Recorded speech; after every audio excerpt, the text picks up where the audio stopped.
আজকে আমি যা যা রান্না করেছি তার হয়তো সবটা ভিডিও শেয়ার করতে পারবো না, যেহেতু আমি অনেক সময় এই রেসিপিগুলো আপনাদের সাথে শেয়ার করেছি। লতি রান্না এবং মাংস চামড়া ভুনা এসব অনেকবারই শেয়ার করেছি, তাই এখন আর পুরো শেয়ার করব না, অল্প একটু করে আপনাদেরকে দেখিয়ে দিব। আসসালামু আলাইকুম, কেমন আছেন সব? আর এই যে এখানে আমি মুরগির চামড়া, তারপরে মাংস, কলিজা, গুদ্দা যা আছে সব মিলিয়ে একটু আলু দিয়ে ভুনা করেছি, আর পাশাপাশি একটু লতি চচ্চড়ি করেছি ময়া মাছের শুটকি দিয়ে, আর সাথে তো পাতলা ডাল থাকছে। এইসব জিনিস সাথে ডাল না হলে তো আসলে ভালোই লাগে না, সবই শুকনা শুকনা মাখা মাখা।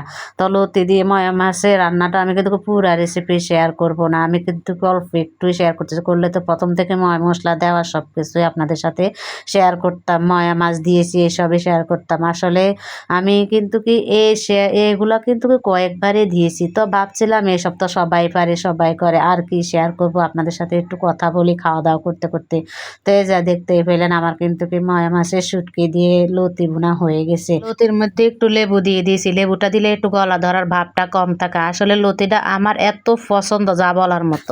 যখনই আপনার ভাইয়া লতি নিয়ে আসে তখনই আমি কি করি, এটা ময়া মাছের শুটকি দিয়ে বা লইট্টা শুটকি দিয়ে ভুনা করে নিই। আমার খুবই ভালো লাগে এই লতিটা। তো হয়ে গেল, আমি একটু লেবু দিয়ে নাড়াচাড়া করে কিন্তু নামিয়ে নিব, তারপরে কিন্তু ফ্রেশ হয়ে খাওয়া দাওয়া করতে বসে যাব। আসলে ফেসবুকে একটা জিনিস ভালো করেছে, আপনি ভিডিও ছাড়ার পরে যদি অ্যাক্টিভ না থাকেন তাহলে কিন্তু কি আপনার ভিডিও কেউ দেখবে না বা আপনার ভিডিওতে কোনো ভিউ হবে না। এটা আমি নিজেই প্রমাণিত। আসলে আমি যখন ভিডিও ছাড়ি তখন কিন্তু কি অনেক সময় অ্যাক্টিভ থাকতে পারি না, যেহেতু সকালবেলাতে ভিডিও ছেড়ে তারপরে সকালকার কাজ করতে হয়, তারপর আবার সকালকার কাজ সেরে তারপর আবার দুপুরকার আয়োজন করতে হয়। মানে ভিডিওগুলো ছাড়তে হয় বলেই ছাড়ে দিচ্ছি, কিন্তু অ্যাক্টিভ ঠিক মতন থাকতে পারছি না। যে আগে পিছে যে আধা ঘন্টার মতো থাকতে হয় সেটা থাকতে পারছি না বলে ভিডিওতে ভিউ নাই, লাইক কমেন্ট নাই।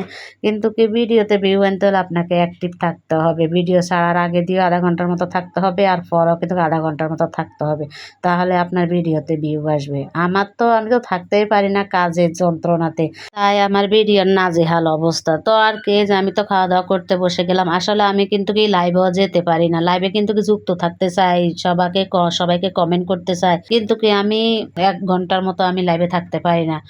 ধরেন আধা ঘন্টার মতো থাকতে পারি, তাই কয়েকটা কমেন্ট করতে পারি।